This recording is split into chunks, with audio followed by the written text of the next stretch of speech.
Hello everyone, today we're going to make a reaction to SFM creepypasta and empty prison. Original link in the description, and I'll start the video. A single day added onto my sentence meant the difference between a normal jail and the unending nightmare of Pembina prison. I was supposed to get 364 days. That was the deal. But the judge didn't like my attitude, whatever the hell that meant. So he made it 365. Boom. 1 year was the minimum for prison. My lawyer made a stink and a half, but it didn't do any good. It's not his fault. In fact, he's the one who's going to release this statement to the press, or leak it online if the Guardian Corrections Group tries to get an injunction on us. People have to know what happened at Pembina prison. I'm going to put it right out there and tell you that it was haunted. You think I'm joking, nuts, or lying, but you have no idea. Haunted prisons aren't anything like you imagine. Those places that advertise themselves and give people tours are sick jokes compared to the real thing. It got so bad that you can actually look up GCG's official filings for Chapter 11. That shit put them out of business on their very first prison. And right there on the briefs, using an early statute of North Dakota law from 1857 to file an insurance claim, 1857. It says, site of Pembina prison confirmed by governor's office and 2 notary publics witnessing in person, to be afflicted by the supernatural such that continued business is impossible. It wasn't the first time the prison was closed for that reason either. But leeches kept buying it, and reopening it hoping to make a quick buck off the common man. And I was shoved into that hellhole without knowing the history even a single bit. Don't get me wrong, the building itself wasn't so bad, especially for something straight out of 1853. 1853. It was a large stone cube that was squat, heavy, and cramped. We could see a lot of the cells around us. There was only one main hallway per floor, and we were close enough to pass things between the bars and have some real human interaction. It could have been worse. There were 5 floors and capacity for 500 prisoners. When I first got there, I had a bunch of cellmates, and I heard there were 2,000 guys locked up, and I believed it. But that soon changed. I didn't talk to anyone for the first 3 weeks. I had never been to real prison before, and I was messed up over it. I didn't want to accept that I would be in that place and stuck with 3 other guys and myself for an entire year. The whole prison seemed full of feral men. The bottom floor would start screaming and hollering and panicking in the middle of the night all at once. We were on the top floor, but we could hear their screams echoing through that open old layout like they were right next to us. I just thought the prisoners on the bottom floor were all nuts, until the guards weren't there to wake us up the first day of my 4th week. When I woke up in my corner without some guard banging on the bars of our cells, I finally had to talk. I asked one of my cellmates, Dante, what was going on, and I'll never forget the fear in his voice as he said something that should have made us all incredibly happy. The guards are all gone, man. The prisoners were talking quietly between the cells, and loudly between the floors through various whispers and shouts. But the most we could figure out was that something on the first floor had made them all quiet in protest. Sure, must have been the crazies screaming like that during the night, right? Except none of us could get any word from the bottom floor. It was dead silent down there. The guys on the second called out for hours. Someone was down there, they said, because they could hear shuffling footsteps walking around at random every so often. But whoever it was never said a single word. That was the first time Dante mentioned the crazy stories from the first floor. He muttered that he hoped none of that was true. But when I asked him about it, he just shook his head. Nothing, man. None of it ever made any sense. We were a little worried as the day wore on and nobody came to let us out for breakfast. And then nobody came to let us out for lunch. The time we usually got to spend outside in the yard came and went, and people began getting restless. In the cell to our left, Dante's friend Will began telling the guys to pass the word that we should all calm down, and start sharing any food we had holed away. I remember asking Dante, is it really that bad? They've denied meals and yard time for a day or two before, he told me. But the other two guys in our cell didn't look convinced. One of them said, "But not like this. They made damn sure we knew what we did. They never just up and left before." Someone then handed us pieces of crusty old bread through the bars. It was much appreciated. The new guards didn't show up for another full day. We got plenty of yard time that day from these new guys, but they seemed more confused than us. We all watched from a distance as Will asked the guard about what had happened. The guard shrugged. "I don't know.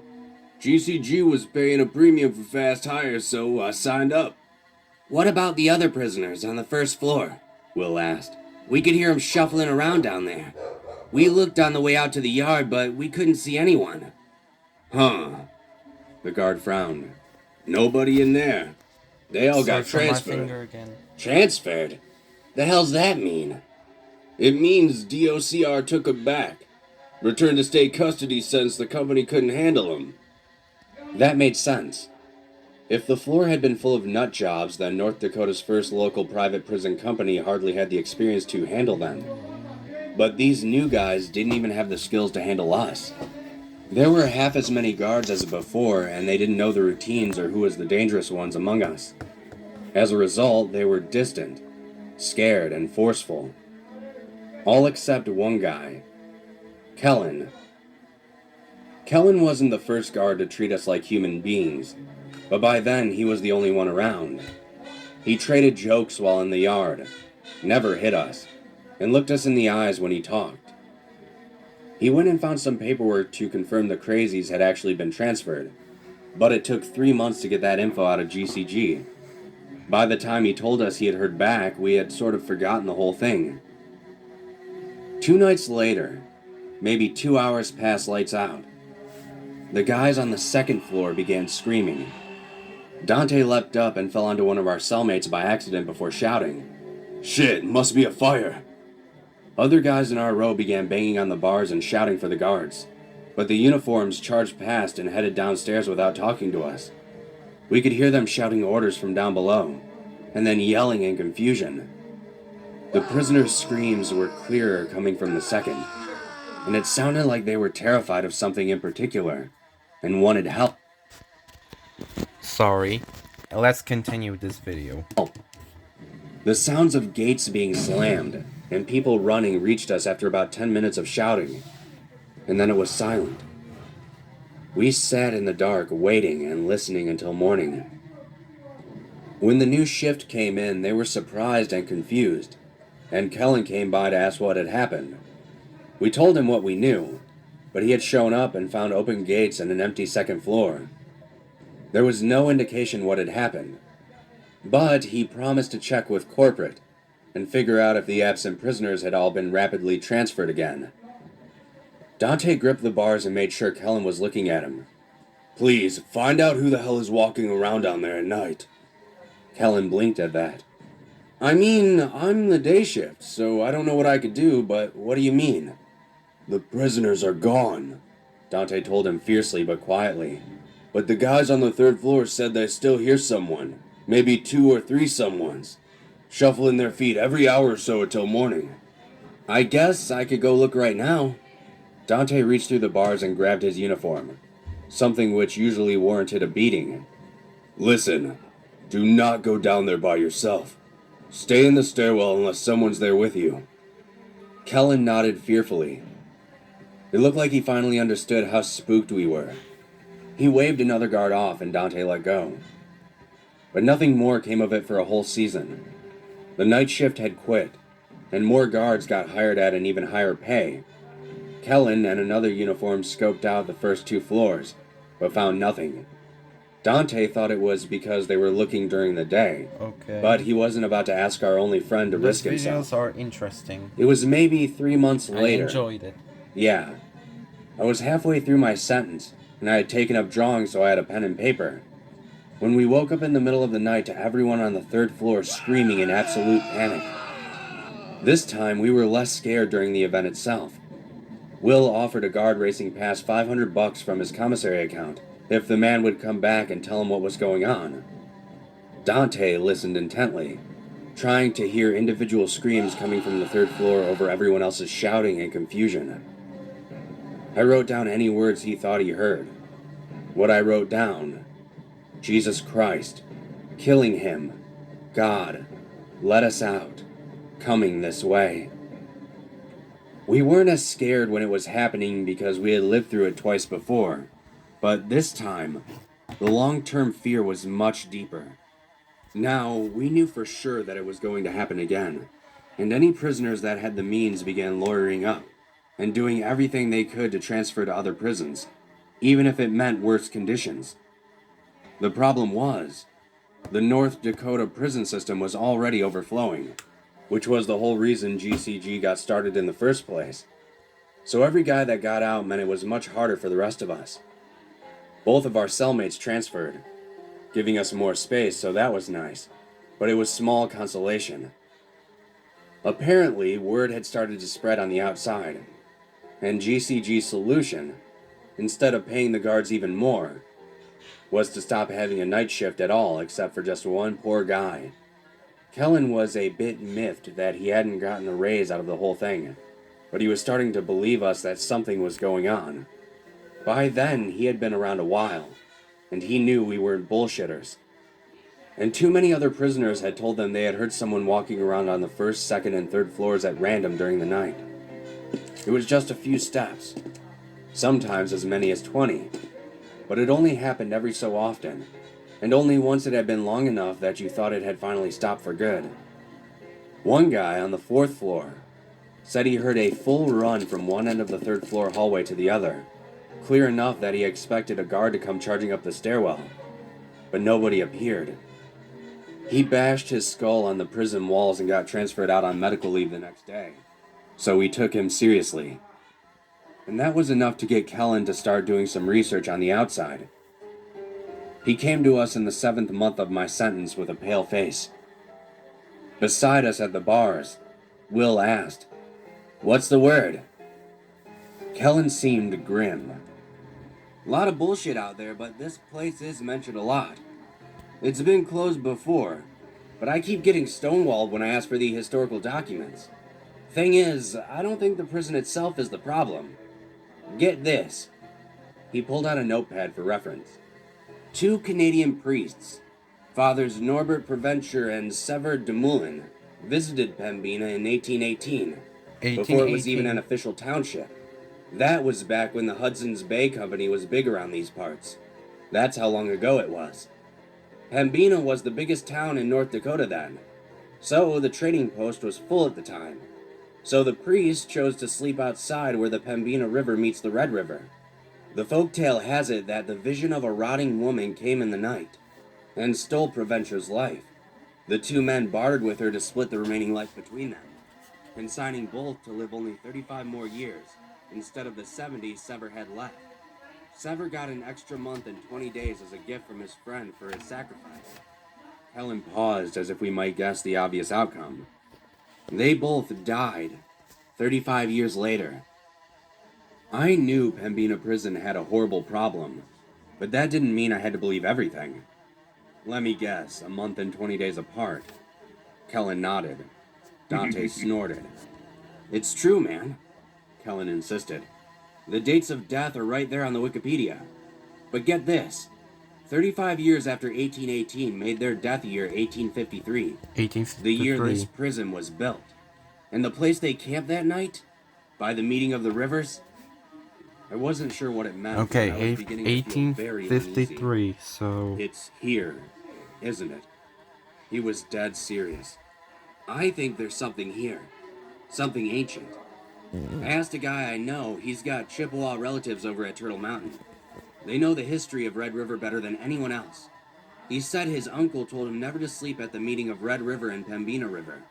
He said something lives there, under the ground, and awakens with the changing of the seasons. We were silent for a beat after that. It was folktale nonsense, but it was as good a theory as any.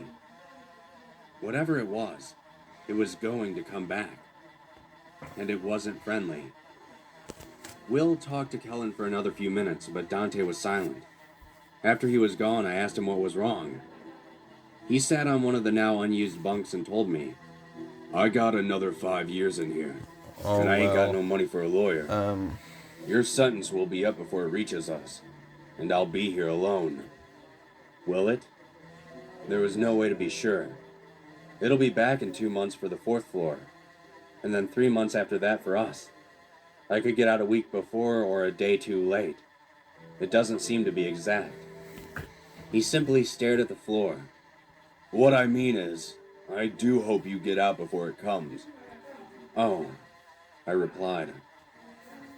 I wasn't sure what else to say after that, so I just sat in my corner like I always did. It wasn't too much after that we heard GCG was going under.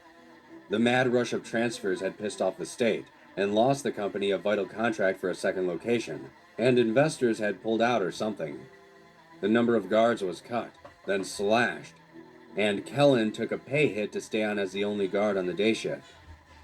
"There's only 2 prisoners left on the 4th floor," he told the 20 of us remaining as the general week we expected it to happen approached. "I feel like I should stay late just to see what the hell is going on down there. But the former guards I asked about it are all terrified as hell, and refuse to talk. Some even got violent just because I asked." "It's cool," Will told him. "You got a kid at home. Don't be here for it." The 20 of us left on the 5th floor sat in our cells once night fell, praying and listening. On Monday night, nothing happened. The 2 guys down below occasionally shouted up to us that everything was clear. On Tuesday night, nothing happened. The strain was growing though, and we could sometimes hear them breathing rapidly down there. I could only imagine the adrenaline rushing through them every minute until dawn. On Wednesday night, nothing happened. Yet, something had changed in the air. The prison was much quieter now that 2,000 men had become 22, and I thought I could feel a subtle sort of heartbeat in the air, pounding against reality like it was a thin sheet of paper. "It's just your imagination," Dante whispered. None of us were willing to speak any louder than that. On Thursday night, the heartbeat became a feeling of footsteps, approaching from a great distance. "Guys?" Will shouted from his cell. "You good down there?" "Still here," one responded from down below. "But I can feel it. It's at the door. It's knocking." "The hell's that supposed to mean?" But the voice from below did not respond. Friday night.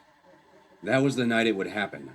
Okay, All Friday day, night. the 2 guys on the 4th floor pulled and claimed at their bars, begging to be let out. Kellen was torn. After 2 hours of listening to that pleading, he came up with an idea, and transferred both of them up to our floor.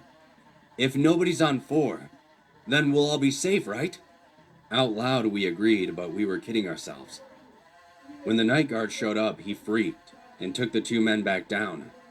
He said out loud what we were all thinking. "If nobody's on 4, then it'll just come right to 5 and get us all. What the hell was Kellen thinking?"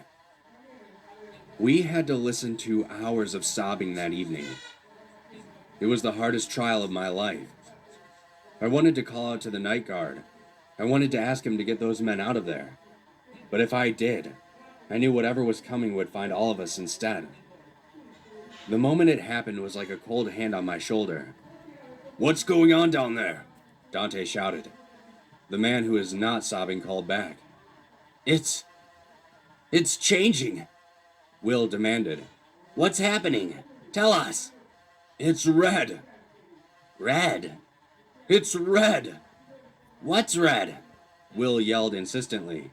"God damn it, what's red?" We stared down the hallway at the night guard, who stood listening in fear. The screaming began a few seconds later. This time, only 1 floor above, we could clearly hear every word. The sobbing prisoner shrieked, "There! It's there!" The man who had been communicating with us incoherently began raging with fear against his bars. Then, strangely, he stopped. The 20 of us clung to our bars, unable to help, unable to flee. Many of us cried, but we were otherwise silent. for to yell would be to drown out the last words of the men below. But they were eerily quiet for nearly 2 hours. We waited in strange silence as random footsteps traversed the 4th floor every so often. What was happening? For the first time, the victims of whatever was going on down below had chosen to be quiet instead of yelling for help. Sorry. Why would that make things different? At long last, the sobbing man broke the silence. "Oh my God, it's coming your way!" "Shut up! It'll see you! Distracted!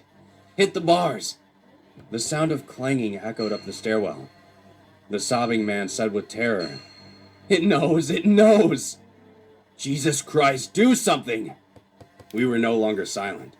We echoed that sentiment, loudly and repeatedly to the guard. "Do something!" He just stood there, literally quaking in his boots. Will shouted at him, "Snap out of it! The other guards and prisoners got away. You can too. Whatever it is, it won't follow you if you let them out and leave." Then I chimed in, "They're gonna die down there." Dante threw his shoe and the impact finally snapped the man out of his terror. The guard ran to the stairwell and descended. The first thing we heard him say was a taken aback, "Mary, Mother of Christ." The sobbing man spoke again. "Over here! For God's sake, please let us out!" The other prisoner wasn't talking for some reason. We could hear his gasping terror, but that too went quiet. Then we heard a buzzer, and all the gates on 4 slammed loudly open. The sounds of panting, running, and someone dragging something followed. The prison went silent. And just like that, we were alone again. The formerly crowded prison now felt terrifyingly large and empty with only 20 of us and no Sorry guards. for my finger. That night, the unmistakable sound of footsteps echoed from down below. I counted time as best I could. 40 minutes. Then someone took 3 steps out of a cell and into the hallway. An hour and 6 minutes. Someone ran 10 steps along the hallway and stopped abruptly. 28 minutes. The footsteps approached the stairwell, but then turned into a cell and went silent. The thing was, whoever it was sounded barefoot, and the starting and stopping locations did not match. Where they ended was often nowhere near where they began. By the time dawn came, we were scared into motionless, terrified silence, and it took Kellen's arrival for us to begin stirring again. With GCG in bankruptcy court, we no longer had a night guard at all. If it came for us, there would be nobody to let us out of our cells like everyone else.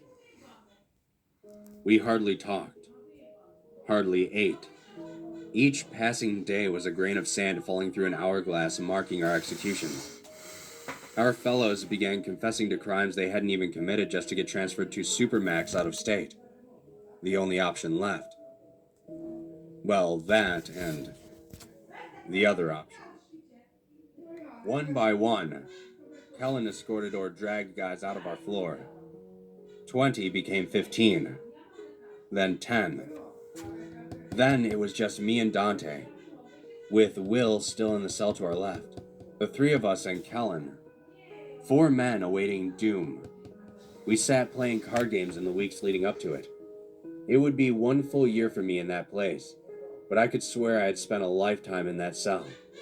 I couldn't think, couldn't remember life before, couldn't imagine surviving after.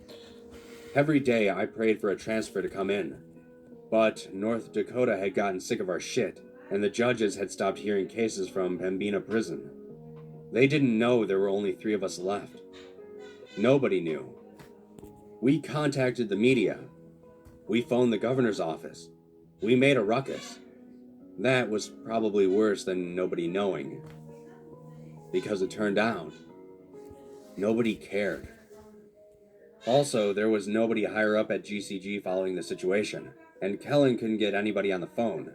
Payroll, meaning just his paycheck, was being handled by a third-party disbursement company that couldn't answer any questions about ongoing proceedings. The week approached. On Monday night, nothing happened.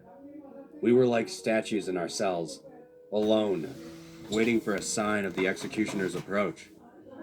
When dawn came, we sighed and began moving again. Dante asked, "You get out Friday?" I nodded. If things went like the day before, I would be released the day of. As long as I left before sundown, I would be all right. On Tuesday night, nothing happened. 2 for 2. Just one more. Just one more day. I sat through that darkness until... No! The feeling of the prison had changed around us. A subtle heartbeat began to pulse against our faces and ears and eyes. It had come a day earlier in the week than last time. That morning, Will patted my arm as we both leaned out of the bars. Sorry, man. Dante just shook his head angrily. I wasn't going to get out in time. On Wednesday night, the heartbeat became the sound of footsteps approaching from some unfathomable distance. I think I stood at the bars of our cell that entire day, fingers wrapped around metal with force to match the tension in the air and in our minds. This couldn't happen. This wouldn't happen. My lawyer would walk in and tell me that he had gotten the judge's unfair addition of an extra day removed. One day.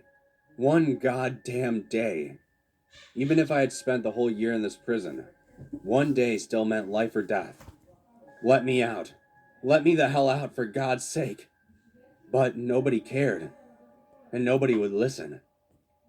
I'd like to tell you that Kellen stayed late that night. I'd like to tell you that when the entire floor began to glow red, the hallway, the cells, the stone itself, as whatever ungodly abomination in the earth, began to wake upon the changing of the season, as distant footsteps became a traveler at the door of our minds. I'd like to tell you that Kellen was there and hit the button and opened the gates to let us all out. I'd like to tell you that I didn't see anything, and that I'm not permanently a broken man. I didn't claw at the walls of my cell as it slowly approached, moving a few steps every 20 to 70 minutes. I'd like to tell you that all three of us were able to run away and escape that horror upon reality, with its rotting hands and blind eyes radiating crimson light as it searched for us at random. But I can't give you a satisfying end to this story. The disbursement company fired Kellen and changed the locks on the property.